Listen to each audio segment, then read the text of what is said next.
Jonathan India's solid 2024 season does not mean he should be penciled in as the opening day second baseman.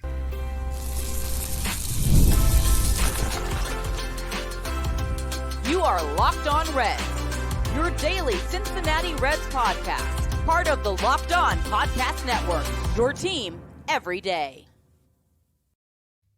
Welcome into Locked On Reds. We are your daily source for all things Cincinnati Reds. I'm Stephen Offenbaker. He's Jeff Carr. He's wrong about Jonathan India. We have a combined 12 years of experience covering the Cincinnati Reds. We love baseball. We love the Reds. We have taken our love of the game, our love for this team, Jeff's hatred for Jonathan India, but my love for Jonathan India, and we have turned that into information for you. Locked On Reds is part of the Locked On Podcast Network, your team every day. On today's podcast, we're going to be talking about Jonathan India. We're going to be talking about what the Reds are going to do with him moving forward into 2025. We're going to be talking about the fact that the Reds finally listened to me. Yes, yours truly. And they played Matt McLain in center field out in Arizona last night. And by the way, he hit a home run in that game. And we're going to be asking you questions coming up here in a little bit. We're going to be asking you if you could affect the outcome of a game. Would you? We're going to be asking you, what would you do with the Reds 40-man roster? Because there are a lot of guys that they got to make room for. We're going to be playing a rousing game of what would you do? We've got that coming up for you here in a little while. We're going to shout out the sponsor of today's sponsor of the podcast, Game Time. Today's episode is brought to you by the fine folks over at Game Time. Download the Game Time app, create an account, and use the promo code LOCKEDONMLB for $20 off your first purchase. Get started today over at Game Time. All right, Jeff, let's get started with Jonathan India. Clearly, you are wanting to slander Jonathan India right out of the gate and put him back in no man's land once again. The guy that just kind of salvaged his season last year, the guy that for the first time in his career had a positive outs above average, the guy that took lemons and made lemonade, and you're trying to get rid of him again already. Well, it was lemonade, but yeah, I think it probably needed a little bit more sugar. No, I was happy with what Jonathan India did in 2024, especially given the situation the Reds were put in. Coming into spring training, Jonathan India was being talked about at first base a little bit. He was being talked about in left field a little bit. He was being talked about as a guy that was just going to play wherever they could play him. Super utility. They wanted him to be super utility. Super utility / get his bat in the lineup, because it's not his glove, it's his bat. And honestly, for me, when I look at the role that Jonathan India played last year, it was vital. He shouldn't have to play that role again this year. He is not the best second baseman on this roster. He is not the best leadoff hitter on this roster. I believe that there are lots of other factors that should play into this, and should the offseason go the way that we believe it should, the Reds should not need to move Matt McLain. I get it. Everybody's excited. He played center field out in Arizona, and so obviously he's going to move into the outfield for next year. They shouldn't have to do that. Well, they shouldn't have to do that, Jeff, but that might be exactly what they do. This from Mark Sheldon. This is an excerpt from his article over at Reds.com. If you haven't checked it out, head over to Reds.com and check out Mark's work. He says, last winter, the Reds spent north of $108 million on free agents like Martinez, Pagan, and a corner infielder in Jeimer Candelario. Although the payroll figure for 2025 is not yet known, it would seem unlikely that Krall spins big on the open market again. That he would not have written if somebody had not told him that, Jeff, and we see Matt McLain in center field. I don't think they're going to go get an outfielder. I think they're laying the foundation. They're paving the road. They're setting it up so that they don't go get an outfielder. They're going to point at the lack of Bally sports money and the uncertainty surrounding the financial future of the cabbage business. And they're going to say, we can't go get that corner outfielder. We've got the outfielders we need. Look at Matt McLain go. He's playing a great center field. You put TJ Friedel out there in right, and you platoon Jake Fraley and Spencer Steer in left. And then you make Spencer Steer your super utility when Fraley's in the lineup, and boom, you don't have to sign anybody. And Jonathan India has to play. Jonathan India has to play second base in that scenario. You're absolutely right. He's not the best second baseman on this team, but that's the only place you can put him unless you're going to make him the exclusive designated hitter. Because if you put him anywhere else on the field, he's a huge liability. So you got to look at all the little breadcrumb clues that you're being given right now. I was in a good mood. You're back in Hawaii. Things are back to normal. Love is Blind. The reunion episode's coming out today on Netflix. I was happy, and now you're just throwing all this crap in my face. Because if that's what happens this offseason, it is a huge bit of malpractice from our man Nick Kroll, because they absolutely need to go get a bona fide outfielder. And I get it. There's experience in his past. There was a time when Matt McLain roamed an outfield in some ballpark. And that would be UCLA, not just some ballpark. It would be in the Pac-12. Are UCLA in the SEC? No, they're not. That's not a real baseball conference. Anyway, when it comes to playing Major League center field, big difference. When it comes to controlling the running game from center field. Does the ball travel different? Yes, faster, farther, crazier. You tell me you put Matt McLain in center field in Wrigley Field in the middle of May and the wind is swirling all about. You're feeling good about the outfield situation? I want to feel good about the outfield situation. I want to feel good. So is Ellie De La Cruz, but we're not going to go there. I really believe that whether it's Matt McLain, whether it's Ellie De La Cruz, whatever, if they're moving an infielder to the outfield, that means that this offseason is a failure. So that is where I believe the conversation surrounding Jonathan India needs to at least be looked at from a different lens, because we're currently looking at it right now from the Reds ownership being cheap about things and not making the necessary moves. Jonathan India had a solid 2024. In fact, the thing that he did best was he got on base. Really amazing plate discipline. It was elite. His plate discipline was elite. His ability to take a walk was elite. His power did not return. And it's now been 3 years that I've watched this man at the plate, and he'll hit a home run once every 3 weeks. And he'll hit a double once every 4 or 5 days. But for the most part, it's singles and walks. And that's all well and good, but that doesn't move. You can't move Jonathan India.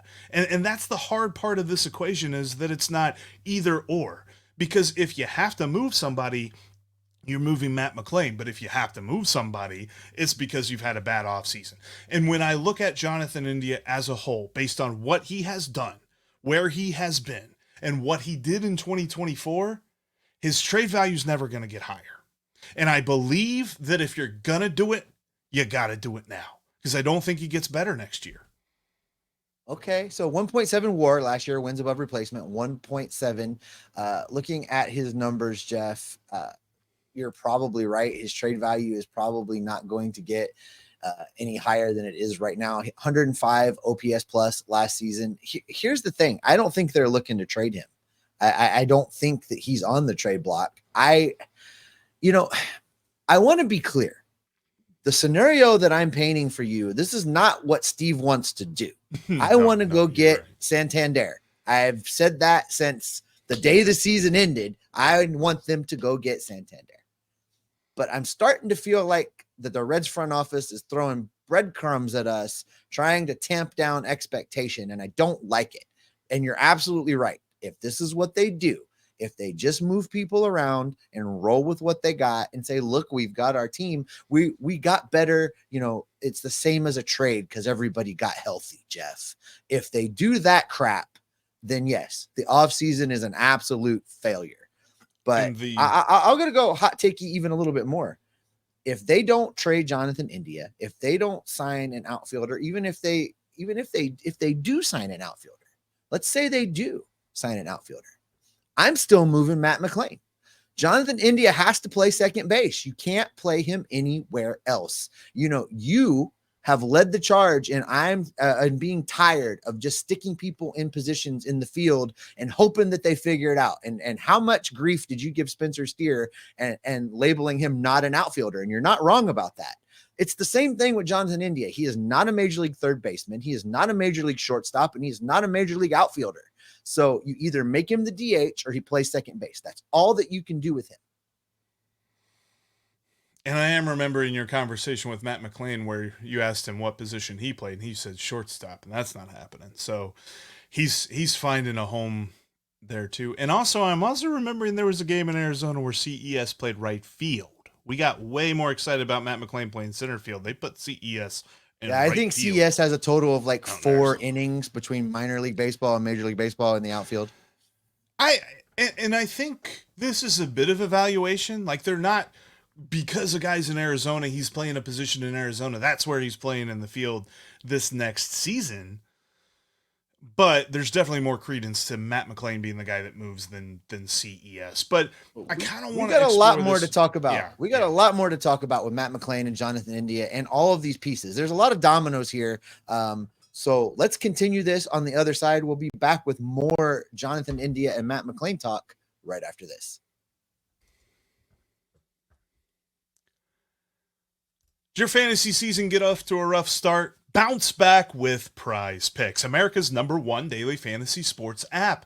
And it's so easy to see why Prize Picks is #1, because you could win up to 100 times your money with as little as 4 correct picks. Here's what you do. You find your favorite players. You find your favorite stats. You click more or you click less, and you do that at least twice. Boom, you got yourself a Prize Pick entry. And in some cases, like I mentioned, all you got to do is put together 4 of those, and you could see your money multiply a lot. Plus, they've got all kind of great promos. They've got, today they got Taco Tuesdays where certain statistics are discounted, as it were, to make it a little bit easier to hit your Prize Picks entry and get that money. Check out Prize Picks today. And anytime you feel like, maybe Joe Burrow's going to throw more yards and Jamar Chase is going to get more touchdowns, Prize Picks has you.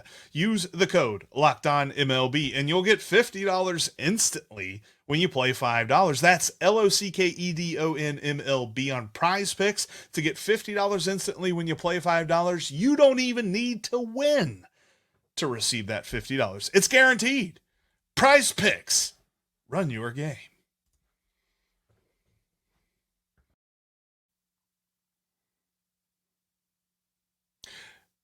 We're talking Cincinnati Reds baseball all day, every week, all year long. Make sure you subscribe to us to get at least 30 minutes of Red Stock in your feed every single day. And we are talking about the second base conundrum, the Jonathan India, Matt McLain decision of it all, because Jonathan India had a solid year last year. Matt McLain didn't play, but Matt McLain is looking healthy out in Arizona. He's playing center field in Arizona, looking pretty good in center field as well. I also remember seeing Doug Gray, friend of the podcast, RedsMinorLeagues.com, talking about the fact that Matt McLain actually threw a guy out from center field out in Arizona. Like a guy that's been there before. He's an athlete. He could do it. But my stance is, if we got to do it, it's a failure. So here's the other part of this, because like you had mentioned a few minutes ago with Mark Sheldon reporting this. This is Mark Sheldon reporting, by the way. Mark Sheldon reports what goes on with the Reds. He's not super takey about stuff. He takes what he knows, he takes what he hears, and he reports it. So that definitely gives me a lot of pause, because the Reds need some bona fide dudes. They need a bona fide outfielder. They need a bona fide arm, because they're losing some guys, and they've already lost some guys to injury.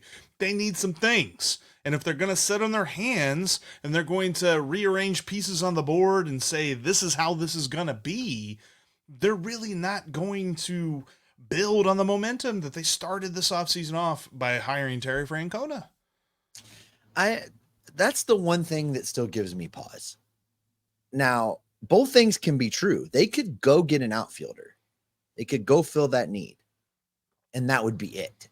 And that would still keep the payroll well under major league average. They might could even keep the payroll at under $100 million and still go get a bona fide major league outfielder. That would be disappointing to me if that's the only thing they do. But if they're only going to do one thing, it needs to be that thing. So I can see it playing out either way. But like I said there in the first segment, Mark Sheldon's not writing that unless somebody within the front office told him that. He's not speculating that. He's not making it up. He's not guessing. Mark Sheldon doesn't operate that way. He doesn't write opinion pieces of what he thinks the Reds are going to do. So he heard that somewhere. And he's not writing for hate clicks either. There's people who love to do that too. Gordon. We're not gonna I think he heard that somewhere. So it's going to be interesting how this plays out. But I want to ask you this, because if we're not moving Matt McLain and we're keeping Jonathan India, where are you playing these guys? If you're not going to do what I'm saying, which is you make Jonathan India the second baseman and you move Matt. I mean, how do you line these guys up? Because you mentioned also the batting order and Jonathan India not being a leadoff hitter. And I agree with you. I had a conversation with our buddy Ken, Obscure X Reds, and a couple other guys yesterday. I would like to see them bat Jonathan India fifth. Kind of a, I'm real fond of when I make my lineups. I like 1 through 4, and then I like 5 to be kind of the lineup 2.0 with another kind of quasi leadoff guy and rebuild from there. And that's what I would do with India. I would go India at 5 and build down from there. I would like, and one of the reasons I said that I don't think he's the best leadoff hitter on this team is because I would like there to be a little bit of a power aspect to the leadoff guy. I think that's TJ Friedel, as long as he is healthy, because he was not healthy last year. But if he can prove that he is fully healthy and ready to go, he should be the opening day lineup leadoff guy. But when I look at Jonathan, if we're operating under the universe that the Reds do not make a move, then I am willing to concede that Matt McLain is probably the guy you move, simply because he's the best athlete that is not named Elly De La Cruz on this team. And when I consider the possibilities of not signing an outfielder, and I'll say that I'm disappointed one more time, but I don't want to just absolutely hammer that in this episode, pretending for a moment we're in this universe, then he has the best resume for all of this. And I don't want him to move simply because that's what they have to do. But if they're not going to sign anybody, that's what they have to do. And I'll say this too, if he ends up playing outfield in 2025, he's not going to be an outfielder the rest of the way. He'll play outfield in 2025. And he'll come back to the infield when second base opens up. Jonathan India has only 1 more year left on his deal. And then I can't imagine that they re-sign him again after that. So I don't think it would be another part of that equation, though, because he is under team control this season for $5 million. He has 1 more year of arbitration for 2026. That's another point to the, do you look to trade him? I get it. They're saying that they're not doing that. But if somebody comes calling, and it's a deal. Well, nobody's untouchable, right? I mean, at least that's our philosophy. Like if the right deal comes, then you got to do what you got to do. But I think last offseason they were actively shopping him, Jeff. I think last offseason they were actively bantering his name about, and I don't think they intend to do that this year. That's what I mean when I say they're not trading him. Now, if somebody calls up the Reds and is like, yo, Nikki, hey, listen, we really like that Jonathan India cat. Here's what I'll give you, and they knock his socks off, well, then you got to make the move. That's going to be an interesting thing. Like, could he be part of a deal that you get a big time something or other that you need? I think that's where it works. I don't love the idea of just trading him for prospects. I know that there are some folks that think that they should just go ahead and do that. I don't love that because they're competing now. They're not trying to reload right now. Well, that might be where your outfielder comes from too. You make a package of Jonathan India and Chase Petty and something, and package all that up for an outfielder. If they're not going to play the free agent market, that's the other way they get an outfield bat in here. Because that's the way that you go get your guy. And you don't have to worry about outbidding other teams as far as contracts go and things like that. But yeah, well, let me ask you this then, though, in this same universe, then now you talked about if they don't go and get an outfielder, let's say they do go get a Santander. Let's say they do make a move and bring in a bona fide everyday outfielder. Now you've still got Jonathan India and Matt McLain. Where are you playing those guys if you've taken care of the outfield problem? I think at that point you do look to trade him a little bit. Still not loving the prospects idea, but I just think for $5 million and what you're going to get out of him, is he the kind of guy, because he can't play super utility, his glove's not good enough for that. I'm glad that his glove finally was good enough for positive outs above average at second base this year. This is the first year that that's been the case. And I don't know that I want to see him at first base. I definitely don't want to see him anywhere in the outfield. So maybe he plays more at the designated hitter spot, but he doesn't hit for enough power to do that. So that's kind of where the conundrum is with him. And I think I fall on the train that maybe you do trade him. If you sign the guy, if you have the offseason that you're looking for, I think our arguments are a little bit parallel because we're not necessarily arguing the same thing. You're arguing from a basis that the Reds don't get an outfielder. I'm arguing from the basis that they do. So I think in my universe, if the Reds get that outfielder, they probably need to look to trade Jonathan India.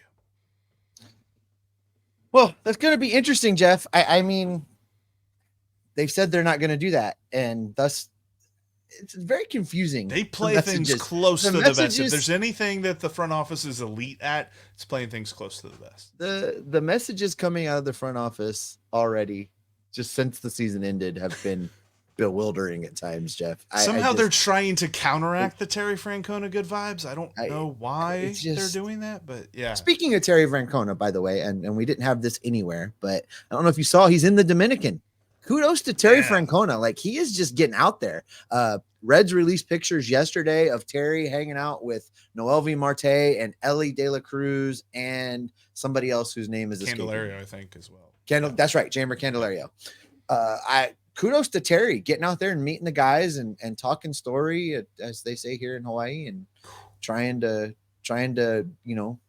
get guys comfortable with him. Speaking of awkward conversations, Candelario. That's for a later episode. But yeah, no, I was glad to see Terry Francona doing that. And he said that that's one of his plans for the offseason, is making sure that he gets to, see everybody, meet everybody, talk with everybody, kind of hang out with everybody a little bit, because he's all about knowing the guys and meeting the guys. And coming up next, there's some guys that are probably not going to be on this roster for very much longer based on how the Reds need to move. And why I would never do what that Yankees fan did at Yankee Stadium. I'm not doing that. You can take the guesswork out of buying Major League Baseball tickets, NFL tickets, hockey tickets, soccer tickets, and so much more with Game Time.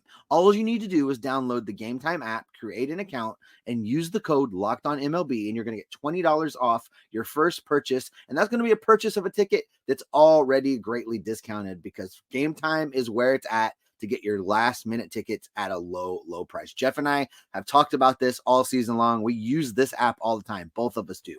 We head down to the banks. We find our favorite spot. We grab a beverage or two and a snack. And then right before first pitch for the Reds games, we jumped on the Game Time app, grabbed a great deal on a ticket, then walked across the street into the stadium. They've got Bengals tickets. They have FC Cincinnati tickets. They had those on there for you. They've got concerts. They've got comedy shows. They got a ticket. If you need a ticket, Game Time has it. So just head over and download the Game Time app today and create a new account. Don't forget to use that promo code LOCKEDONMLB for $20 off your first purchase. Terms do apply. Create your account and redeem the code LOCKEDONMLB for $20 off. Download Game Time today. What time is it? It's game time. If you can't catch us on YouTube, that doesn't mean you have to miss an episode. We are available on every single podcasting platform there is. I think if you find one we're not on and you want us to be on it, shoot us a message. We'll try and figure it out, because we want you to be able to listen to us so that we can talk Reds baseball with you. Share it with your friends, help your grandparents get on the YouTubes, whatever it takes to get Reds fans connected here, because we love talking Reds baseball each and every day. We're available wherever you need us to be available. All right, Jeff, let's play a game of what would you do? And do you want to start with the 40-man, or do you want to start with the fact that you would absolutely attack an outfielder if you had the opportunity? I would definitely. Let's start with the 40-man real quick, just because there's about to be some decisions. Quite frankly, I thought there'd be some decisions like today, although the Yankees pushed the series back by one game because they finally figured out how to hit a baseball.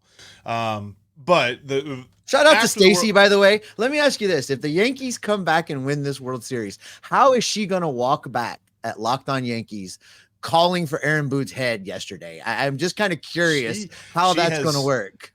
She has gone on the record, and just in case you don't know, our one of our co-hosts of Lockdown Yankees, Stacey Gatsoulias, has been on the record all season long that she doesn't care what happens in the playoffs. She wants Aaron Boone fired, so that's been her take all along. And I think as long as they don't win the World Series, then it makes a whole lot of sense. But no, that's just kind of her personality when it comes to all of that. But yeah, no, go check out Locked On Yankees for her and for Brian McKeon's take on what the Yankees are doing in the World Series. But after the World Series ends, the Reds have to add all players who are currently on the 60-day IL back to the 40-man roster. And while let's be real clear about that, Jeff, because that's not because these guys are healthy. That's because you're going to see names like TJ Antone, right? This is just procedural. They have to take them off the 60-man and put them back on the 40. And then later on, when spring training rolls around, they can put them back on the 60-man. But for right now in the offseason, they've got to make this move. Right. During the offseason, there is no such thing as the injured list. It's a way to keep teams from hoarding players and things like that. But you mentioned TJ Antone. He is one of 6 guys that the Reds are going to have to make decisions on. Some of these decisions seem pretty elementary. Some of them not so much. TJ Antone's kind of one of those guys that I don't exactly know how this is going to go. There's a chance that he gets DFA'd and then they bring him back on some sort of contract that is much more team friendly. I saw that his arbitration number is projected to be somewhere around 1.5 million. So if they just do the simple 1, 2, 3 thing where they add him back to the 40-man roster, then that's what they're looking at through arbitration for a guy that's probably not going to pitch next year. So that's going to be kind of tough for me. I think we see his name on the list of DFA, but I think that he's going to come back in some capacity. Yeah, I'm not actually worried about him being signed away. Again, he's on his 3rd Tommy John. He's not going to pitch in 2025. No. It's a no-brainer for me that he gets DFA'd. I don't think he's one of the guys that you have to try and pigeonhole spot back onto the 40-man. No, but one guy you definitely do is Graham Ashcraft. And another guy on top of that's Brandon Williamson. Now, Graham Ashcraft should be healthy for next year. Brandon Williamson will not. But obviously, both of those guys are part of the future of this team in some way, shape, or form. So they're going to need to be added back to the 40-man roster. And looking at some of the guys, so Justin Wilson will come off. He is a unrestricted free agent as soon as the World Series ends. So is, and I just lost him, so is Buck Farmer. He will be an unrestricted free agent as soon as the World Series ends. And there's one more. I lost it. And then we have to see what happens with Nick Martinez, whether or not he exercises his option, correct? I think he opts out.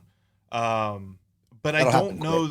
I don't know if that is going to be in lockstep. And maybe it is. Maybe it's something they talk to him and they're like, we know you're going to opt out. Or if you are going to opt out, can you do it here? It'll make it easier for some of these decisions to be made.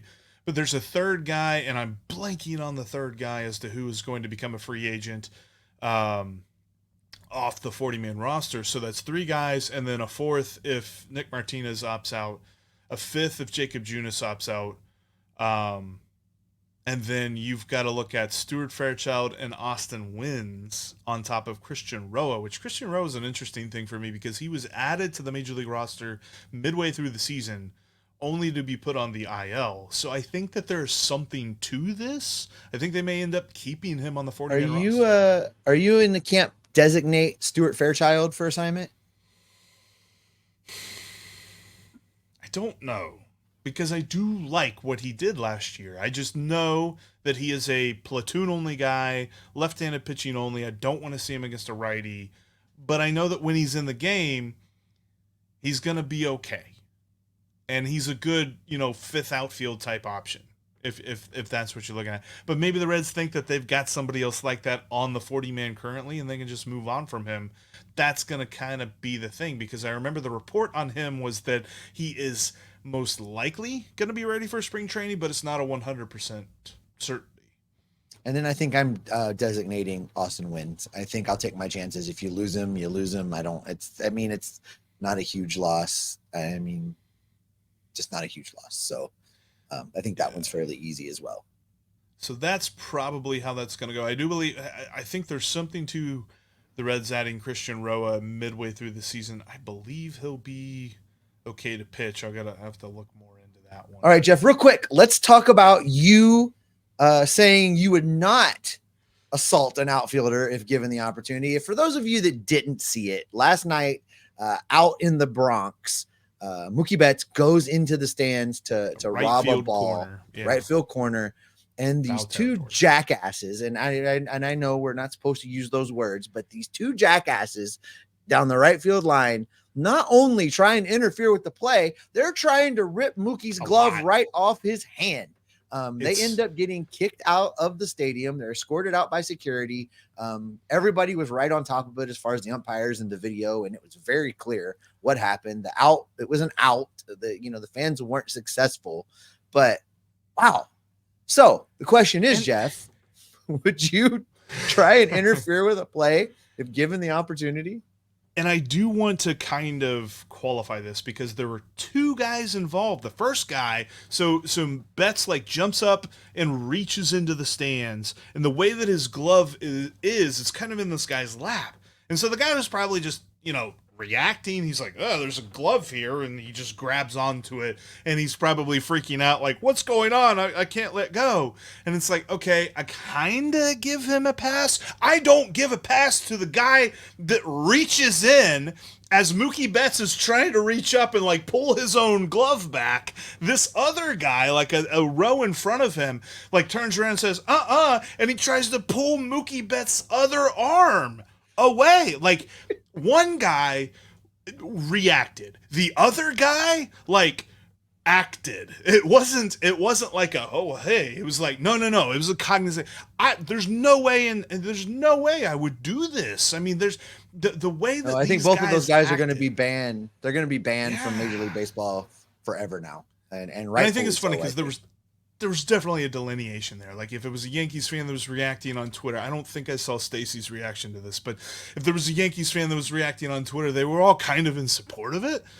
And everybody else was just like, obviously not. But yeah, no, I think there's a Midwest nicety to all of this that I don't think anybody at Great American Ballpark would do this. But and this was an extreme example, right? But I am curious. I would like everybody to jump into the comment section, click the like button while you're down there, but jump into the comment section and let us know. Would you interfere with the play, hoping that you could get away with it? Would you try and pull a Bartman? Would you try and affect the outcome of the game? It was not a split second thing. It was several seconds, and like Mookie Betts, Mookie was trying to fight his way out of the stands. It was crazy. Like Mookie was literally trying to fight his way out of the stands.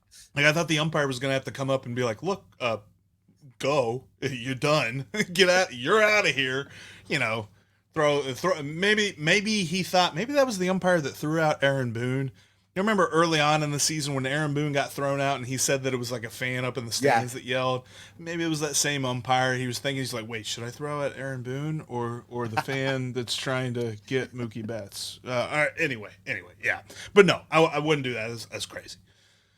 All right, I think that is probably a good spot to go ahead and wrap it up for the day. Get in the comment section. Let us know what you think. That's going to do it for this edition of Locked On Reds. Thanks so much for making us your first listen of the day. Now go make your second listen, the Locked On MLB podcast. Paul Francis Sullivan, you can call him Sully, has you covered over there with all of your national baseball information. He's got the World Series covered for you. I bet he has some interesting things to say on his show about said play with Mookie Betts.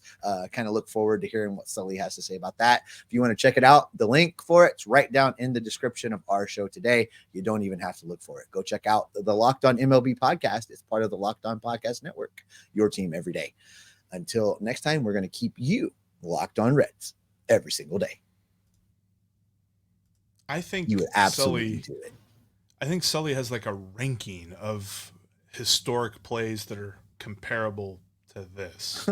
I don't know for sure, but I know that he knows everything about baseball history, so that's probably going to happen.